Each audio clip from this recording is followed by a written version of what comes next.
ఏందన్నయ్య అంటే రఘునందన్ గారు నేనంటే బాగా ఇష్టం, నాకు ఆయన బాగా ఇష్టం. ఆయన గెటప్ బాగుంది. నేను అడిగాను, అన్నా మీరు సీఎం క్యారెక్టర్ ఇస్తే బాగుంటుందంటే కథ విన్నాడు, విని బాగుంది మురళి నేను చేస్తానని చేశాడు. అంతే సంబంధం, ఇంకేం లేదు. చెప్పన్నా. సినిమా ఇండస్ట్రీ నుంచి ఇప్పుడు తమిళ్లో విజయ్ గారు పాలిటిక్స్ రావడం జరిగింది, విన్ అవ్వడం జరిగింది. దీనిపై మీ కామెంట్ ఏంటి సార్? నాకు 1986 నుండి అతను నాకు తెలుసు. చిన్నప్పుడే వేషాలు వేసుకుంటా మద్రాసులో చూశాను. నేను కాలేజ్ చదువుకునే రోజుల్లో అట్లా మద్రాసులోనే చదువుకున్నా కొంత. అయితే అతను పాకులాడే టైప్ కాదు. అంటే నా దగ్గరగా చూసిన మనిషి. వాళ్ళ నాన్న కూడా తెలుసు. వాళ్ళ నాన్న 70 సినిమాల దాకా డైరెక్ట్ చేశాడు. తెలుగులో కూడా చేశారు. యాక్షన్ ఫిల్మ్ చేస్తారు, అన్నీ చేస్తారు. ఆయన కొడుకుని ఆర్టిస్ట్ చేసుకున్నాడు.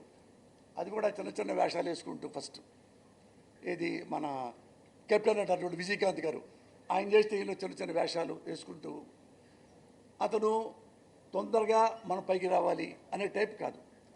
ఒక కొట్టి బయటికి రావాలి, ఆ పార్టీ ఈ పార్టీ మొత్తం కలుపుకొని నేను ఏదో ఉద్యోగం చేయాలి లేదు.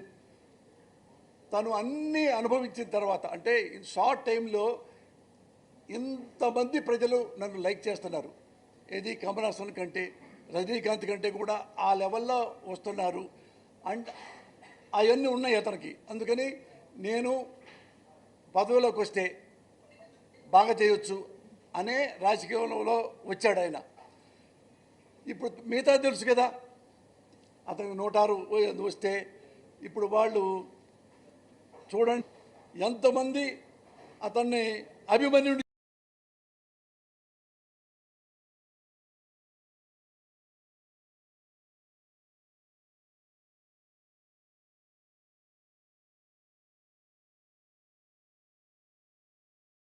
చేశారు.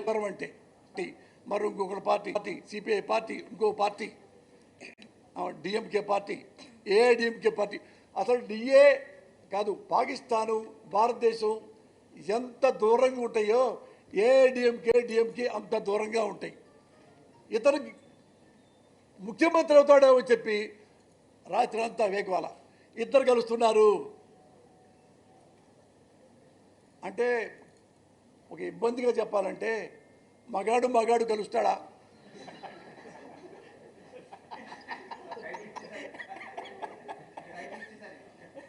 ఎవరన్నా అసలు నేను ఐ క్రైడ్ లైక్ ఎనీథింగ్. అప్పుడు రాజకీయాల్లో ఎవరన్నా మంచోళ్ళు వస్తే నేను చాలా సంతోషపడతా. అతను గుడ్ మ్యాన్ అండి, very good man, I can say proudly. అతను ఎప్పుడైనా చూడండి என்னங்க வேண்டாம்னாங்க பசிக்கிறதுனா சாப்பிடலாம், தூக்கம் வருது అప్పుడు పాకలం. ఈ వయసుతో అంతే మాట్లాడతాడు. చూడండి, మీరు ఎక్కడన్నా ఎవరైనా తిట్టాడని చూడండి, అవినీతి అది అది అది ఒకళ్ళ పేరెత్తి. కానీ లాస్ట్లో వెక్స్ అయిపోయి ఒక డిఎంకేని ఓడించాలి అన్నాడు తప్ప అతను తెగ తిడుతుంటే, అన్యాయం చేస్తుంటే